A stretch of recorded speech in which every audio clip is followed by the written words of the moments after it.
Welcome to my podcast, Apollonia Studio 6. If you could interview one person, living or dead, who would it be? And what would be the one question that you would want to ask them? I mean, if you say living or dead, Yeah. probably Tupac. Okay. I mean, I think doing a Tupac interview would be, would be the one I would pick, and I guess if I could, ask one question, I guess from everything that I've heard after the fact with other people I've interviewed, it seemed like Tupac and Biggie, had a very close friendship at one point. Mm-hmm. And, it seems like had they both lived, that would have been reestablished. Mm-hmm. We just had an interview we did with Lil C's. Mm-hmm. Sean Prez did it on our behalf, who was part of Bad Boy. And C's went into like how Pac would go to Biggie's block and they would all hang out and smoke weed and, they would all talk together and there was a real friendship. Yeah. And had they both survived and, gotten over this, they would have probably become friends again. Mm-hmm. And I think that if I had a chance with what I know today and how I conduct myself, if I had a chance to really talk to him and sort of dig into that relationship with him and Biggie, it could have potentially, gotten them back together. Like, for example, just recently, I remember we actually posted this morning, Howard Hewitt from Shalimar did an interview on Vlad TV. Sean Prez, once again, did the interview.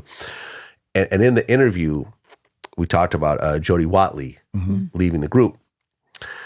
And there was a fight that happened at the end where she claimed that Howard told her, during the argument, you'll never be shit without Shalimar. Right?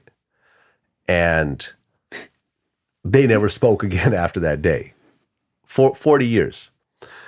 She had been offered, there was people that are offering big dollar amounts for a Shalimar reunion with her, and she would turn it down every time, right? They've never performed together. And just this morning, we had posted a video from Howard Hewitt, who, following this interview and how big that part of the interview got, he did this whole formal apology to Jody Watley. First time in 40 years. Because even in the interview, he was like, well, she said I said that. I don't remember saying that. And, all she could say is, look, motherfucker, you were wrong. I blew up as a solo artist. But he never apologized. So it was like he apologized on video because of how big the Vlad TV interview got. And you got to think, this is 40 years. It's not like this is the first time he's been asked that question. Right. It's probably been addressed before in various ways. But the fact that on our platform, with the way we presented it, with how big it got, the feedback that he was getting, triggered him to say, hey, it's time for me to publicly apologize to this woman.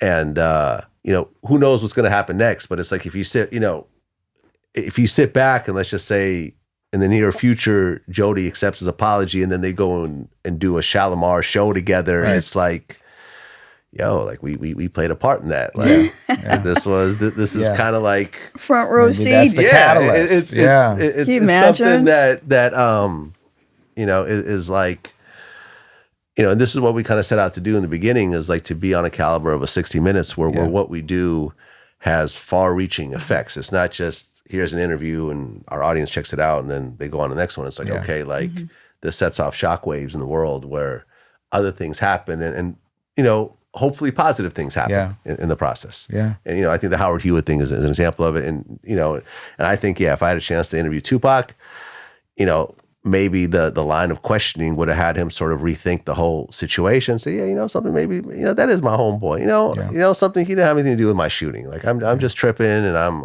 maybe certain people are in my ear and, I need to, because imagine had they both lived, done a joint album together, grown older, Tupac could have had kids and, potentially been, dabbled into politics and so forth. Like, it's, you never know. So the long answer to a short question. Great answer. What's the craziest rumor you've ever heard about yourself? I mean, people think I'm the feds. I get that to this day. They think I'm secretly working with the police.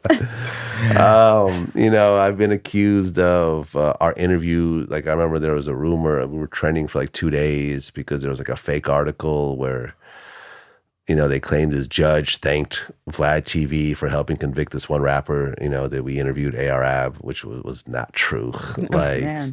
Every so often, we just get this whole like, oh, Vlad's the reason this person went to prison or whatever. And it ends up always being not true. Like the person themselves will be like, this isn't true. And, and so you get these types of things every so often, so you just like, all right, you kind of address them in your own time. Yeah. But that with any conspiracy theory, you addressing them is just more fire to the conspiracy theory. Like, of course you would deny it because that's what you would do if you're a Fed. Like, so that type of thing.